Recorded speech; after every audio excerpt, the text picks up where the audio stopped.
Okay, so we are going to start with objects and classes.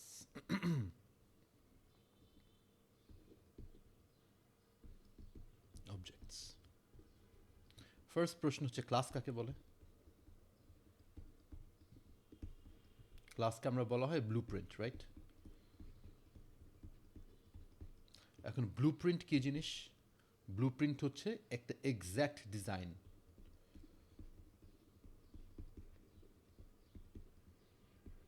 Exact মানে একদম precise design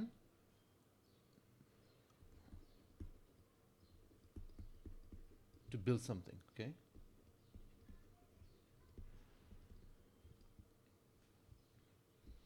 তো আমরা যখন একটা বাড়ি বানাই, ঠিক না, একটা বিল্ডিং বানানোর আগে তো অবশ্যই একটা ডিজাইন আগে করে নিই, ঠিক আছে? ডিজাইনটা একদম মানে খুবই প্রিসাইজ হয় এবং যা ডিজাইন করি সেই এক্স্যাক্টলি ওই ডিজাইন অনুযায়ী কিন্তু আমার বিল্ডিং স্ট্রাকচারটা হয়। এটা শুধু বিল্ডিংয়ের ক্ষেত্রে না, আমরা মানে যে কোনো জটিল জিনিস পুরো ম্যানুফ্যাকচারিংয়ের আগে আমরা এটার এক্স্যাক্ট একটা ডিজাইন তৈরি করে নিই। সো ক্লাসটা হচ্ছে সেই ডিজাইন। আর অবজেক্টস কি? অবজেক্টস হচ্ছে ক্লাস এই ডিজাইনের উপর ভিত্তি করে যে অবজেক্ট মানে যে ফিজিক্যাল স্ট্রাকচারটা তৈরি করা হয় সেটাকে বলা হয় object. Objects are the usable structures made from the design, okay? তো আমরা লিখতে পারি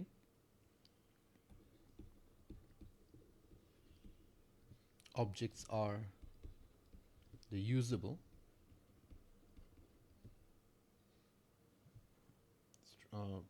products লিখতে পারি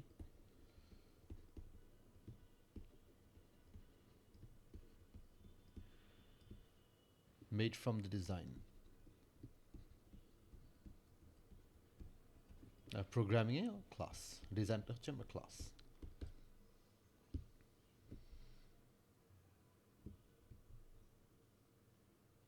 আচ্ছা, এখন প্রশ্ন হচ্ছে লেটস সে আমি 5টা গাড়ি বানাবো, ঠিক আছে? সো আমার টাস্ক হচ্ছে build 5 cars of one model, ঠিক আছে? ওয়ান মডেল বলতে বোঝাচ্ছি 5টা ভিন্ন গাড়ি না, আমার 5টা একই রকম গাড়ি বানাতে হবে। তো গাড়ি বানানোর আগে প্রথম যেটা করবো সেটা হচ্ছে so before I build the cars or before I start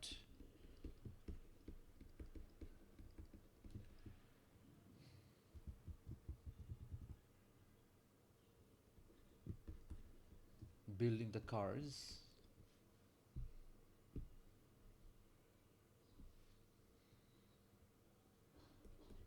I will have to design it, ঠিক আছে? সো এটা ডিজাইন তৈরি করলাম on a piece of paper, ঠিক আছে? This is the design. গাড়িটা আমার এমন থাকবে, দুইটা দরজা থাকবে না 4টা দরজা থাকবে and so on. সো এই ডিজাইন দেখে যখন আমার ডিজাইনটা ফাইনালাইজ হবে তখন আমি এই একটা ডিজাইন দেখে আমি 5টা গাড়ি বানাবো অথবা যতগুলা গাড়ি আমি বানাতে পারবো একটা ডিজাইন দেখে, ঠিক আছে? তো একটা ডিজাইন দেখে যদি যখন আমরা বানাচ্ছি তাহলে আমার এই 5টা গাড়ি দেখতে একই রকমই হবে। দেখতে একই রকম অ্যাজ ইন সব একই ফিচার্স থাকবে। যেমন 2টা দরজা যদি হয় এই গাড়ির, প্রত্যেকটা গাড়ির ফিচার একই থাকবে, ঠিক আছে? Same all these cars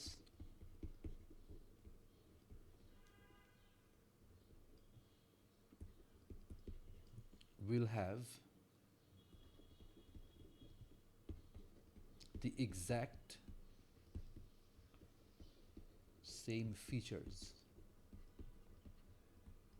Also, all these cars will perform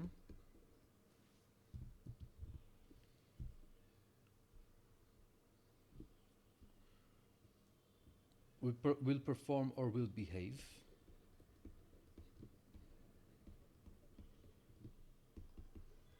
in the same way. এটা তো সবাই বুঝতে পেরেছি, ঠিক না? যেহেতু আমি একটা ডিজাইন থেকে তৈরি করছি, আমার গাড়িগুলোর ফিচার সব একই থাকবে, একই স্পিড থাকবে, একই ইঞ্জিন থাকবে, and so on.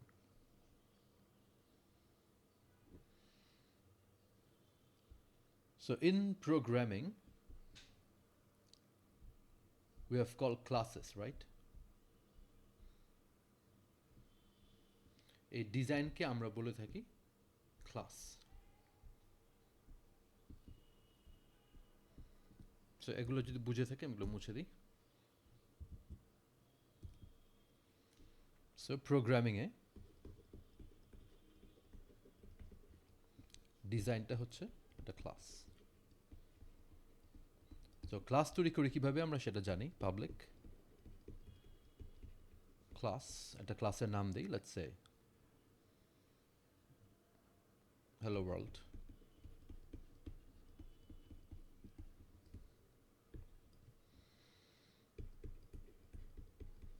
ধরুন এখানে একটা ইন্ট ভ্যারিয়েবল আছে, এক্স একটা মেথড আছে।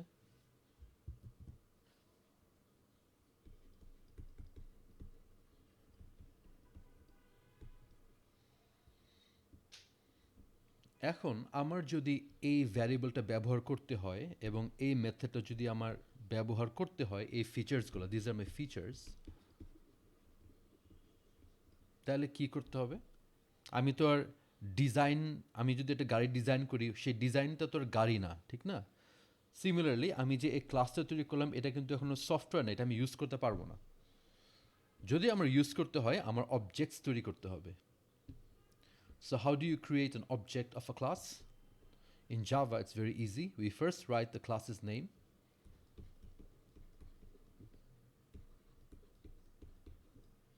Then we put a variable, let's say h1, equals, we give the new keyword, and then the class's name again.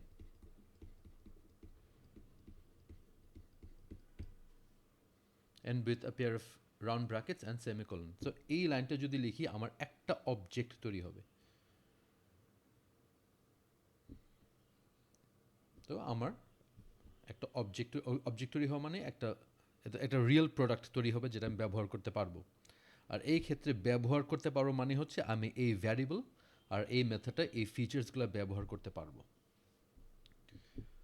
কিভাবে ব্যবহার করে? এই ভ্যারিয়েবল ডট,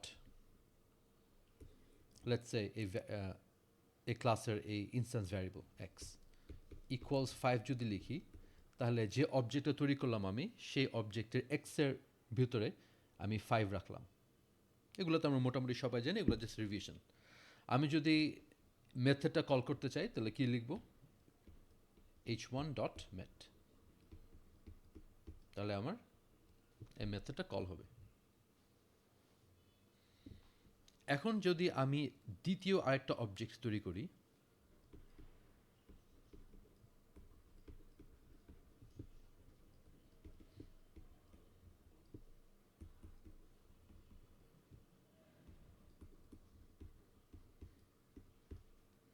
প্রথম প্রশ্ন হচ্ছে,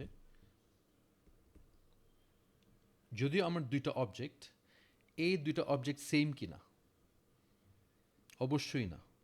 হ্যাঁ, both of these objects will have the same features, but these two are completely different objects. এটা একটা প্রোডাক্ট, এটা আরেকটা প্রোডাক্ট, এবং এদের মধ্যে কোনোই সম্পর্ক নাই, ঠিক আছে? এই প্রোডাক্টের ভিতরে দুইটা ফিচার আছে, একটা ভ্যারিয়েবল এক্স আর মেথড মেট। এর প্রোডাক্টেও এক্স্যাক্টলি একটা ভ্যারিয়েবল আছে আর একটা মেথড আছে মেট। এখন আমি কাজ করি h2.x equals 10, তাহলে কী করলাম? এই অবজেক্টের এক্সের ভিতরে আমি 5 রেখেছিলাম, আর এই অবজেক্টের এক্সের ভিতরে আমি 10 রেখেছি। So these numbers are called values, okay? These numbers are called values. These numbers are not features. X হচ্ছে feature, নাম্বারটা হচ্ছে ভ্যালিউ। ফর এক্সাম্পল, আমার টয়োটা করোলা অনেকগুলা, let's say Toyota has produced about 1 million Toyota Corollas. So they have the same feature, but সবগুলো Toyota করোলার colour কি same? সবাই কি হোয়াইট অথবা সবাই ব্ল্যাক? না, সব গাড়ির একটা কালার থাকবে। So colour is the property, and এক একজনের কালার এক একটা, এক একজনের কালার প্রপার্টি এক একটা। সো ওই কারোটা কালো, কারোটা লাল, কারোটা সাদা, অ্যান্ড সো অন। এই কালার, কালো সাদা লাল, এটা হচ্ছে আমার ভ্যালিউ। ঠিক আছে, এখন প্রশ্ন হচ্ছে আমরা যখন একটা অবজেক্ট তৈরি করি, সেই অবজেক্টের, বাই দ্য ওয়ে, এই ভ্যারিয়েবলগুলোর কাজ কি আমরা একটু দেখি। এখানে অনেকে আমরা ভুল করে থাকি। আচ্ছা, আমরা ধরে নেই অথবা আমরা এভাবে চিন্তা করি যে অবজেক্টগুলো যেগুলো তৈরি করলাম সেগুলো বুঝি এই ভ্যারিয়েবলের ভিতরে তৈরি হয়, বাট আসলে না। এটা একটা খুবই খুবই এসেনশিয়াল একটা কনসেপ্ট যে objects are created inside memory location. Memory location বলতে র্যাম। আমাদের কম্পিউটারে যে র্যাম থাকে সেই র্যামের মেমোরি লোকেশনে এই অবজেক্টস তৈরি হয়। অবজেক্টস তৈরি হওয়া মানে হচ্ছে একটা ক্লাসের যে ফিচার্সগুলো, সেই ফিচারগুলো একটা মেমোরি লোকেশন তৈরি হয়। কীভাবে আমরা একটু দেখি। সো আমাদের র্যাম দেখতে একটা লিনিয়ার অ্যারের মতো, ঠিক আছে? So this blocks have unique addresses, let's say Dhaka, Chittagong, Rajshahi, and so on. So let's say when we create the first object, যখন আমরা প্রথম অবজেক্ট তৈরি করলাম, the features x and method, x R method ফিচারটা একটা লোকেশনে তৈরি হলো। let's say, let's pick a different color. So x R method হচ্ছে met.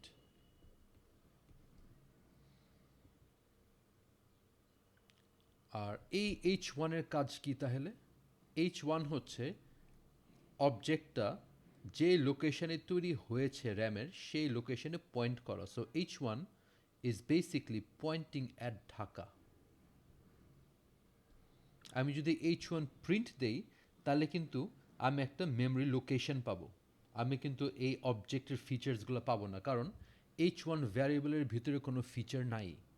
The features are all inside this memory location, and the name of the location, this address, the address of the location is stored inside h1, or it's better to say h1 is pointing at this location. Similarly, when we create the second object, its features are created in a different location, and this variable is pointing to that location. ঠিক আছে, this is very important. So আমি যখন h1 dot x equals 5 লিখেছিলাম, এটা মানে হচ্ছে h1 অ্যাড্রেসে যাও, তার মানে হচ্ছে go to Dhaka, go to Dhaka, and then inside Dhaka you find the variable x, and inside x store 5. ঠিক আছে, again h1.x মানে হচ্ছে go to Dhaka and then store the value 5 inside the variable x you find inside Dhaka. ঠিক আছে, আমি যদি এখানে y লিখতাম তাহলে এটা মানে কি হতো? go to Dhaka and store the value 5 inside the variable y. যেহেতু এই ঢাকার মধ্যে কোনো y নাই, এই ক্ষেত্রে আমার একটা এরর দিয়ে দিত যে লোকেশনে আমি y-তে স্টোর করতে যাচ্ছি ওই লোকেশনে y নামে কোনো ভ্যারিয়েবল নাই। কনসেপ্টটা কি ক্লিয়ার? আমি যদি এই অবজেক্টের কনসেপ্ট যদি না বুঝি, ওই মেমরি লোকেশন এই ব্যাপারটা যদি না বুঝি, তাহলে আমি কখনোই লিঙ্ক লিস্ট বুঝবো না। Because link list is a data structure where we link objects.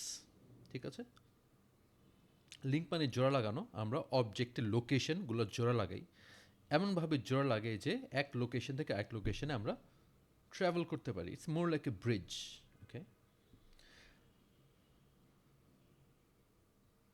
তো আমি যেই স্লাইডটা দিয়েছি ওই স্লাইডটাতে ডিটেলস আমি বলেছি, তো এখনই আমি স্লাইডটা খুলে আমরা স্লাইড থেকে পড়ব। কারো কোনো প্রশ্ন আছে?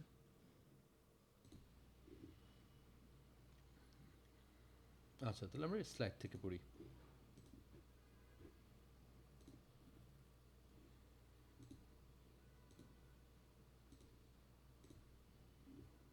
আচ্ছা, এখন প্রথম স্লাইডটা হচ্ছে why do we need a link list. ঠিক আছে, লিঙ্ক লিস্টের প্রয়োজন কি? So let's look at an array first. আমরা তো লিনিয়ার অ্যারে করেছি, 110 থেকে করে আসছি, 111-এ করেছি। সো লিনিয়ার অ্যারে আর নতুন করে বোঝানোর কিছু নাই। তো এখানে একটা এক্সাম্পল দেওয়া আছে যে given a linear array, so এই যে একটা লিনিয়ার অ্যারে আছে এবং অ্যারেতে আমি কিছু বই সাজাচ্ছি এবং বইটা কি আকারে সাজাচ্ছি? So category wise, also according to their IDs.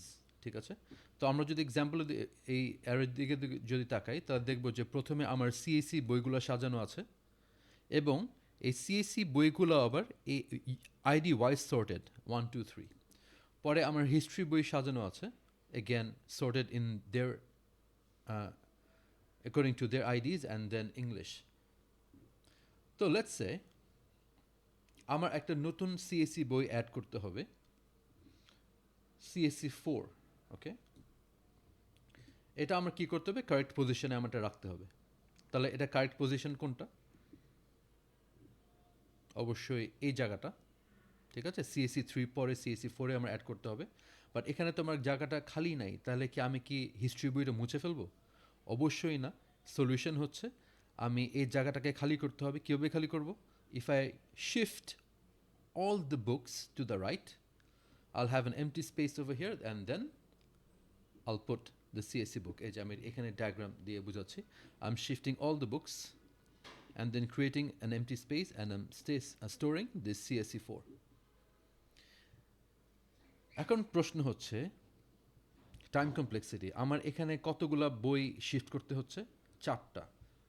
In the worst case, আমার কতগুলো বই শিফট করতে হবে?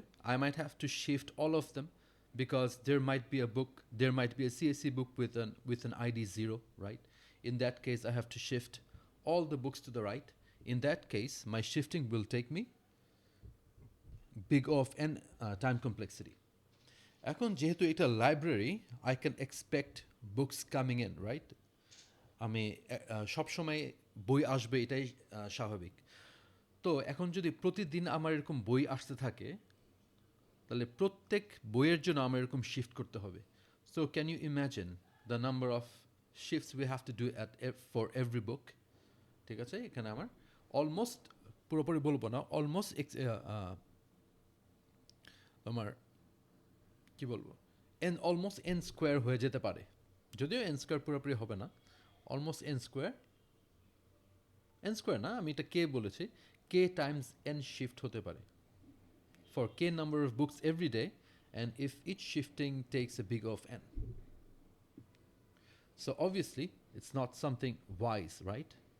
That's why plus আরেকটা সিচুয়েশন আমরা দেখি। তো এই সিচুয়েশনে তো আমার অ্যারেগুলো একটু খালি ছিল, মানে আমার এমটি স্পেসেস ছিল। What if I don't have spaces? ঠিক না? ইন দিস কেস আমি এই বইটা কিভাবে রাখবো? তো তখন কী করতে হবে? রিসাইজ করতে হবে, ঠিক না? কারণ অ্যারেকে তো আমি মাঝখানে ভেঙে আর সিএসি 4 এই বইটা আমি রাখতে পারবো না, অ্যারেকে তো আর ভাঙা যায় না। ইন দ্যাট কেস আমার কী করতে হবে? রিসাইজ করতে হবে। এখন রিসাইজ কী জিনিস অ্যারেতে? রিসাইজ হচ্ছে very much a manual thing where we have to create a bigger array. এই যে আমি যদি ডায়াগ্রামটা দেখি, this is the old array which is filled up. Resize মানে হচ্ছে I have to create a bigger array and then copy all the elements from the old one to the new one. ঠিক আছে? And then we have to add the new book here. So এখানে আমার extra কাজ করতে হচ্ছে, আমার time complexity অনেক বেড়ে যাচ্ছে। তো অ্যারেতে আমরা দুইটা প্রবলেম দেখলাম। একটা প্রবলেম হচ্ছে আমি যদি মাঝখানে কোনো কিছু অ্যাড করতে চাই তাহলে আমার এলিমেন্টসগুলো শিফট করতে হবে, আর যদি আমার জায়গা না থাকে তাহলে আবার আমার রিসাইজ করে আমার নতুন এলিমেন্টটা বসাতে হবে। তো এই দুইটা অ্যারের প্রবলেমকে অ্যাড্রেস করার জন্য we have a data structure called a linked list. Okay, এখানে বলা আছে what if you had a data structure like a train. আমরা তো সবাই ট্রেনে উঠেছি অথবা দেখেছি ট্রেন কেমন। আমি একটা ট্রেন কি এটা কম্পার্টমেন্ট ওয়াইজ থাকে না, একটা ফুল ট্রেন কিন্তু is a collection of compartments, and we can easily add a compartment or compartments in the middle of two compartments and also remove. It's pretty easy. এবং আমার এটার জন্য আমার সব মানে কম্পার্টমেন্টকে আমি ডিস্টার্ব করতে হয় না। মানে এখানে বলেছে যে you could add any number of blocks anywhere and also remove without disturbing the whole train. So এই আগের এক্সাম্পলটা যদি আমি এভাবে আঁকি একটা ট্রেন আকারে, so these are all blocks or compartments of a train, and each block stores one piece of information or stores one book in this for this example. তো এখন যদি আমার এই সিএসসি সরি এখানে সিএসসি 4 হবে, এখন যদি এই সিএসসি 4 বইটা যদি আমার স্টোর করতে হয় তাহলে কি করতে হবে? খুবই ইজিলি আমি এখানে বসায় দিতে পারবো, ঠিক না? এই সিএসসি 4 বইটা ঠিক মাঝখানে বসায় দিতে পারবো। আমরা এখানে বাকি এলিমেন্টগুলো শিফটিংয়ের কোনো প্রয়োজন নাই।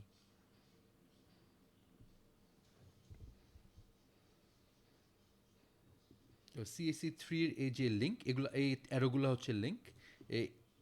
এই লিঙ্কটা খুলে আমি এখান দিয়ে দিব আর এই লিঙ্কটা এখানে জোড়া লাগাই দিব, ঠিক আছে? তাহলে আমার খুব ইজিলি আমি একটা এলিমেন্ট মাঝখানে অ্যাড করতে পারছি। দ্বিতীয়ত এখানে আমার ওই জায়গা শেষ হওয়ার কোনো ঝামেলা নেই। আমার যতগুলা ইচ্ছা আমি এখানে লাস্টে অ্যাড করতে পারবো,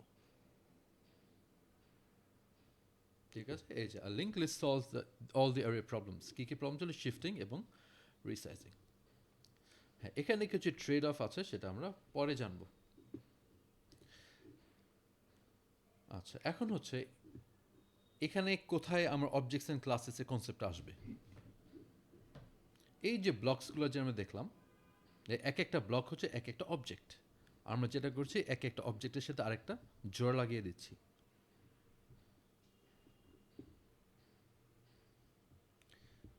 আচ্ছা, যেহেতু আমরা অবজেক্ট নিয়ে কাজ করব তার মানে হচ্ছে অবজেক্টের আগে আমার ক্লাস থাকতে হবে। একটু যদি খেয়াল করি এখানে সব অবজেক্টগুলো প্রপার্টি কিন্তু সেম, মানে একটা করে বই স্টোর করছে। হ্যাঁ, বইয়ের নামটা different, which is a value, but all these objects are storing one piece of information, and that is the name of the book and the ID of the book, right? So all of the objects come from one single class because all the objects are the same or have the same feature or same features, but the values are different. Therefore, all these objects are basically coming from one single class. এবং এই ক্লাসটার নাম আমরা কি দিলাম? Node দিলাম। You can name it whatever you want, but node is a global accepted name, ঠিক আছে? Item is the variable to store data. I can have as many variables needed to store data. Our next হচ্ছে একটা variable which will be used to move from one object to the next, ঠিক আছে? তাহলে আমরা এখানে train শুধু বানাবো না, এমনভাবে ট্রেনটা বানাবো যেন আমি একটা অবজেক্ট থেকে আরেকটা অবজেক্টে যেতে পারি।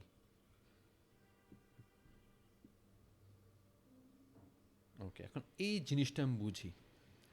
আমি তো অবজেক্ট ভালোভাবে বুঝলাম, এখন এই লিঙ্কটা ব্যাপারে বুঝি কিভাবে আমি একটা অবজেক্ট থেকে আরেকটা অবজেক্টে যেতে পারবো।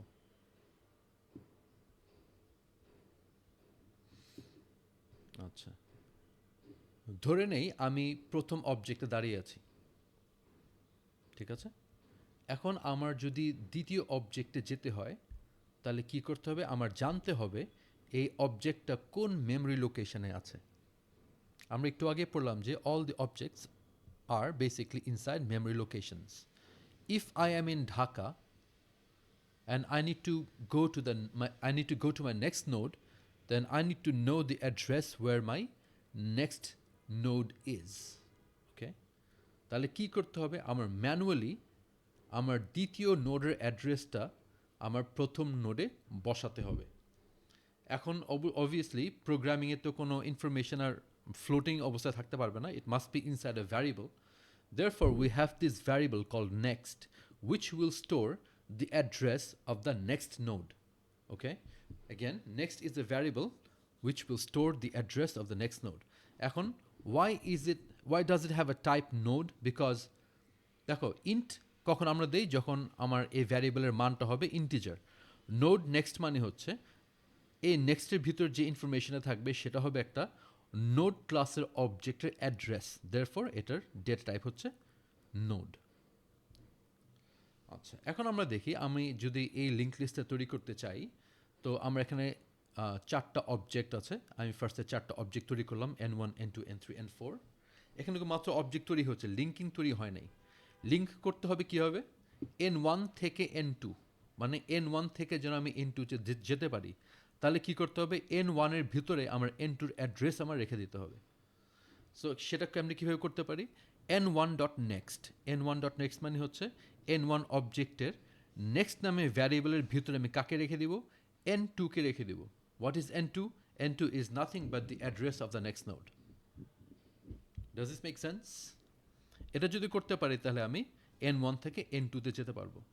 এখন আমার যদি এখন N2 থেকে N3 যেতে হয়, তাহলে কি করতে হবে, N2 নোডের নেক্সট নামে ভ্যারিয়েবলের মধ্যে আমার N3 কে রাখতে হবে। এটা আমরা একটু পরেই এখানে দেখছি। সো ফার্স্টে আমি একটা নোড ক্লাস তৈরি করলাম, তারপরে আমি চারটা নোড অবজেক্ট তৈরি করলাম, তারপরে আমি লিঙ্ক তৈরি করলাম। লিঙ্ক মানে হচ্ছে এই যে অ্যারোজগুলা, arrows are nothing but bridge, এগুলো একটা ব্রিজ এক নোড থেকে আরেক নোডে যাওয়ার। N1.next মানে হচ্ছে N1.next ইকুয়ালস N2 মানে হচ্ছে N1 অবজেক্টের, N1 অবজেক্ট মানে হচ্ছে প্রথম অবজেক্টের নেক্সট নামে ভ্যারিয়েবলে আমি কাকে রেখে দিলাম, N2 কে রেখে দিলাম। এখন এটার মানে হচ্ছে আমি যদি এখন প্রথম নোডে থাকি, ওটার ভিতর যদি নেক্সট নামে ভ্যারিয়েবলের দিকে তাকাই, তাহলে আমি কাকে পাবো, N2 অ্যাড্রেস পাবো, তো আমি N2 তে যেতে পারবো। এখন N2 নেক্সট ভ্যারিয়েবলে কাকে রাখবো, N3। সিমিলারলি N3.next ভ্যারিয়েবলে আমি কাকে রাখবো, N4। তাহলে আমি কি তৈরি করলাম, আমি একটা লিঙ্ক লিস্ট তৈরি করলাম which is singly linked. Singly linked মানে হচ্ছে একদিকে ডিরেক্টেড। একদিকে ডিরেকশন মানে হচ্ছে আমি শুধু এক নোড থেকে তার পরের নোডেই যেতে পারবো। আমি কিন্তু কোনোভাবে N2 থেকে N1 এ যেতে পারবো না, বিকজ N2 নোডের ভিতরে আমি N1 এর অ্যাড্রেস রাখি নাই। সিমিলারলি আমি N4 থেকে N3 তে যেতে পারবো না। রিজন, আমি N4 এর নেক্সট নামে ভ্যারিয়েবলে N3 এর কোনো N3 অ্যাড্রেস আমি রাখি নাই। এই জিনিসটা কি বুঝতে পেরেছি? এগেন আমার যদি এই পর্যন্ত বুঝতে হয়, তাহলে আমার অবজেক্টস অ্যান্ড ক্লাসেস আবার একটু ভালো করে রিভাইজ দিয়ে আসতে হবে। ঠিক আছে, তো এই ছিল আমাদের ইন্ট্রোডাকশন টু লিঙ্ক লিস্ট। এতটুকু যদি বুঝি, no matter no matter how complex a linked list is, I will understand. ঠিক আছে, so I want you to spend some time on this lecture. Any questions?